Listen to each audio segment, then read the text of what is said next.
Have you ever avoided the weight section at the gym because you didn't want to get too bulky? You bought something labeled as sugar free thinking it's the healthy option. You've done hours of cardio and wondered why you're not losing weight. If you have diabetes, has anyone ever told you it happened to you because you ate too much sugar? Welcome back to my YouTube channel. I'm Akshata and today we're going to talk about all these myths. So let's go.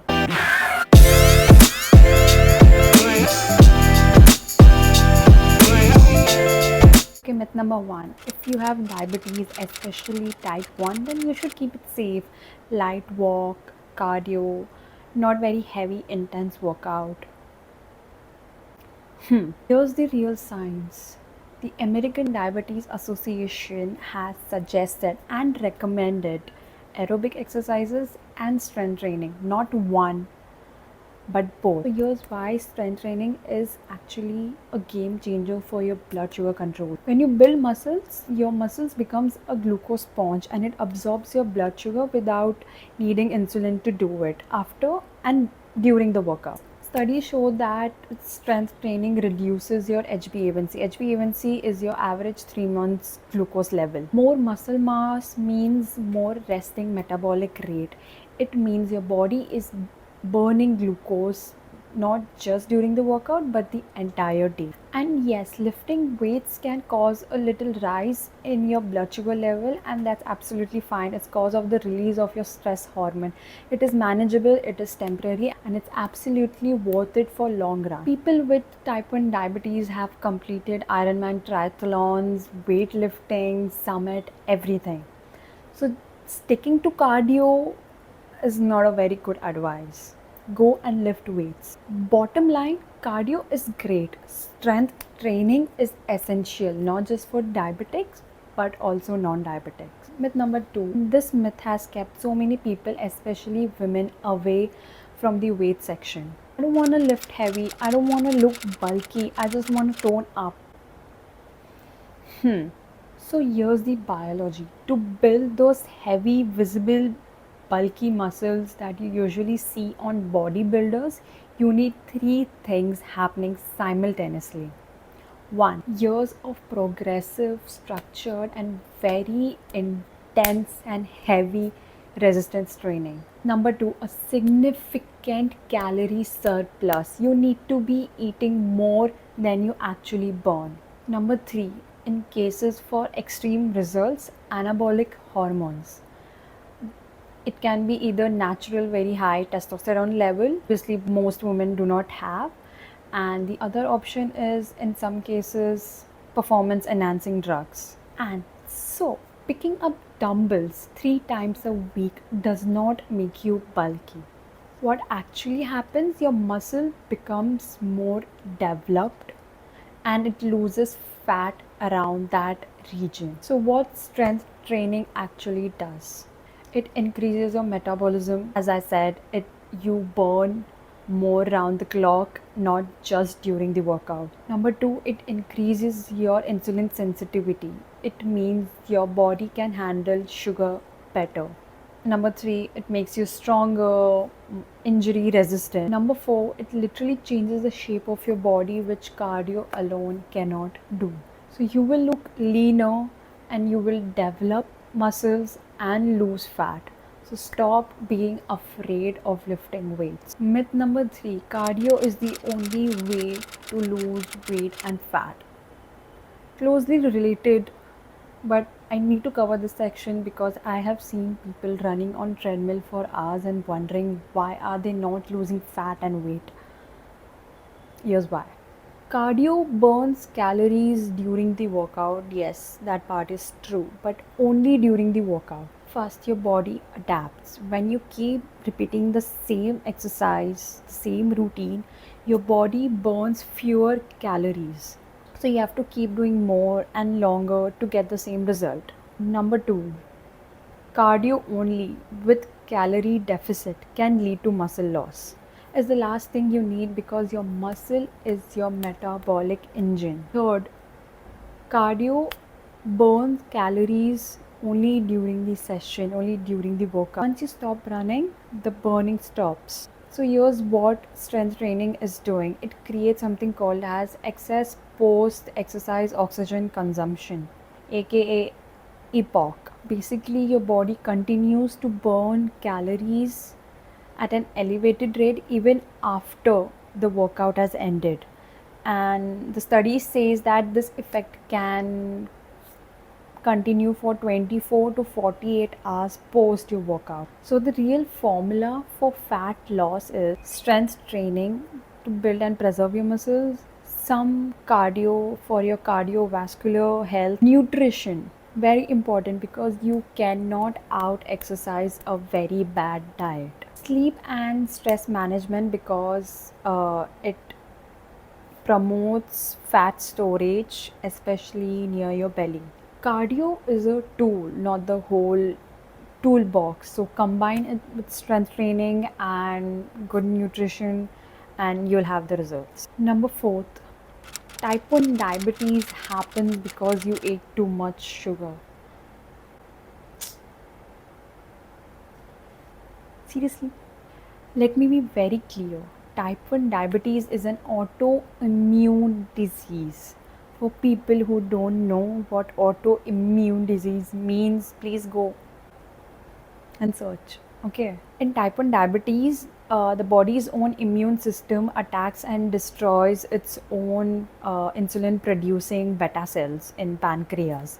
Even researchers are working on it to understand why it actually happens. You can be the most healthiest active person, be working out every day, eating good food, healthy food, and it can still happen to you because it is not caused by what I eat, but it can be genetic also. Family history can be a risk, right? No, no, no, no. Now, type 2 diabetes is different. So, it can happen due to your diet, no physical activity, family history. Myth matters to me because they blame the person living with type 1 diabetes that uh, like this is the consequences of your action, like it happened to you because the way you eat and live, and this is the reason why people hide their condition as if like उनकी गलती है ये. Instead they should feel supported.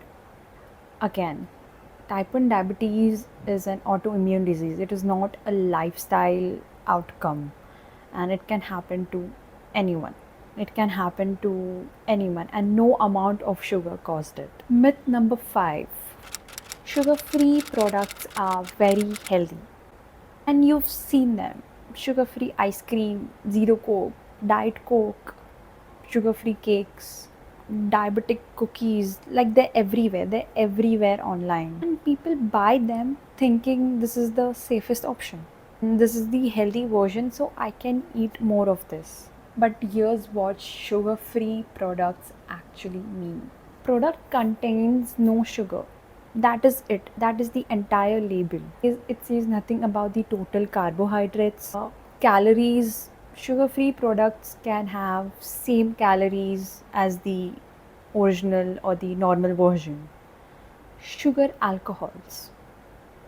I don't even know the name, but it's like maltitol, sorbitol, xylitol, like which are carbohydrates, and it affects your blood sugar level. If consumed in larger amount, it can cause digestive issues too. So if you have ever experienced bloating or indigestive after eating such products, here's why. Artificial sweeteners, which emerging researchers are trying to prove that it might affect your gut bacteria and can affect your metabolism as well. For someone with type 1 or type 2 diabetes, eating sugar free products can still raise your blood sugar level because it still has calories, it still has carbohydrates. And for non diabetic people who are consuming it thinking this is the healthy version, no, it still has carbohydrates. So what you should actually read on a label: total carbohydrates, not just sugar. Serving size, we're supposed to consume it in a very small size compared to how much you're actually consuming it. Ingredient list: if it contains sugar alcohols, then know that it's gonna affect your metabolism. Sugar free is just a marketing term, it is not a health certification. So please read the label before buying it. Myth number 6: people with diabetes can't eat sugar or carbohydrates, or they can't eat breads, rice, birthday cakes. People with type 1 diabetes can eat sugar, can eat carbohydrates, can eat whatever they want to.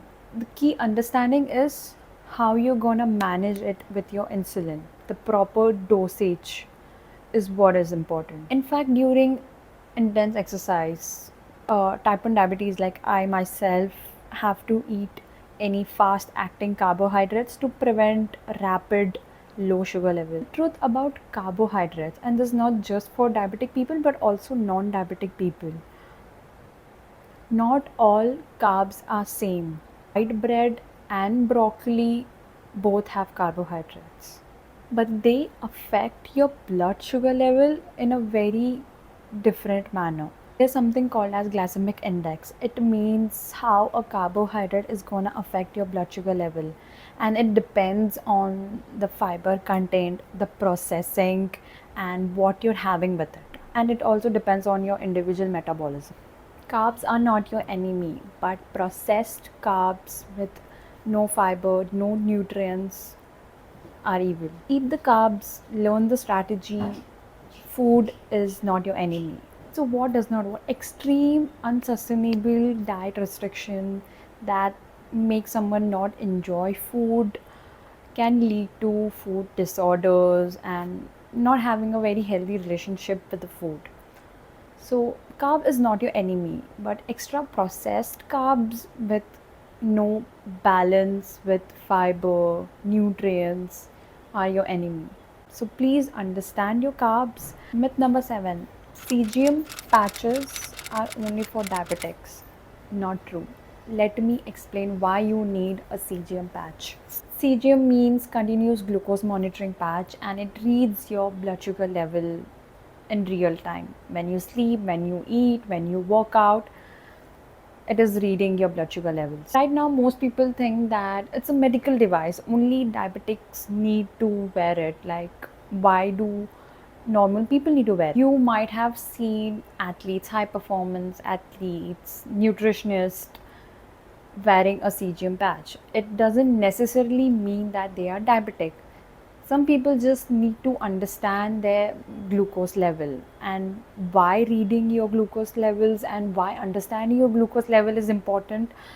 I'll explain. Reason 1: the energy crash that you can't explain.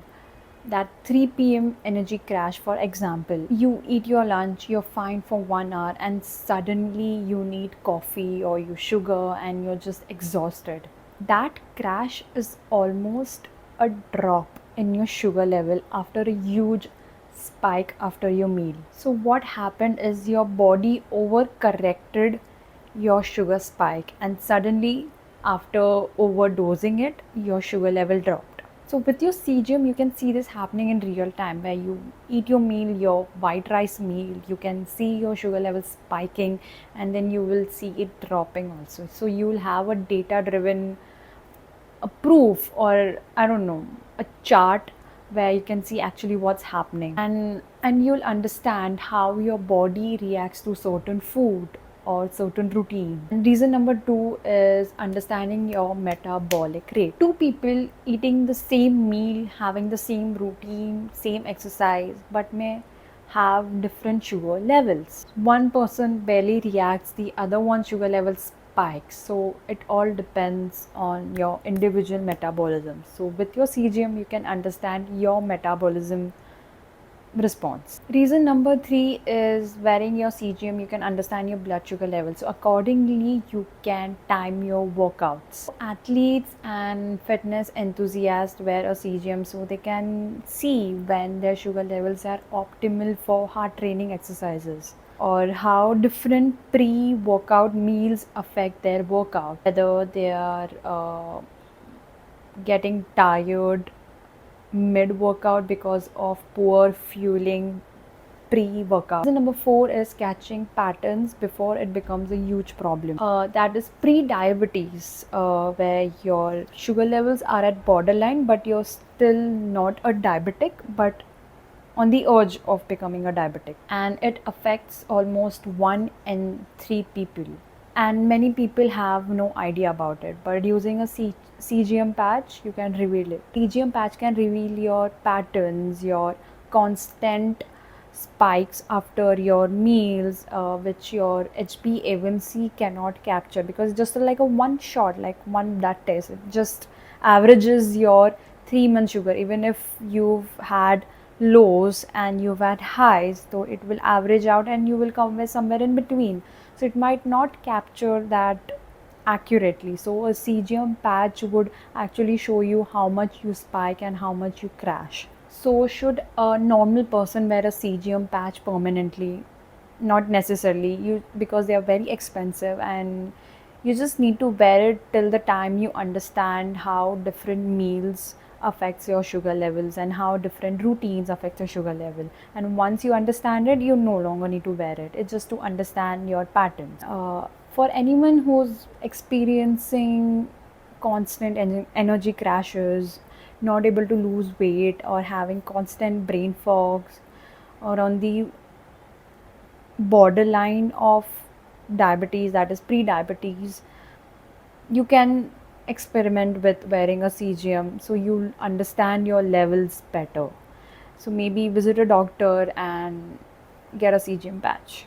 And look, whether you have diabetes or not, or you're just figuring it out and you just want to live a very healthy life, you deserve real information. And we're gonna talk about it over here. And if this video gave you one thing that you didn't know about, hit like, because it's gonna reach to more people who gonna benefit from this video. And drop a comment which myth surprised you the most, and if there are other myths that you've heard and want me to talk about it. And yes, I will see you in my next video. Look in my eyes are sick. Nasıl ki समझती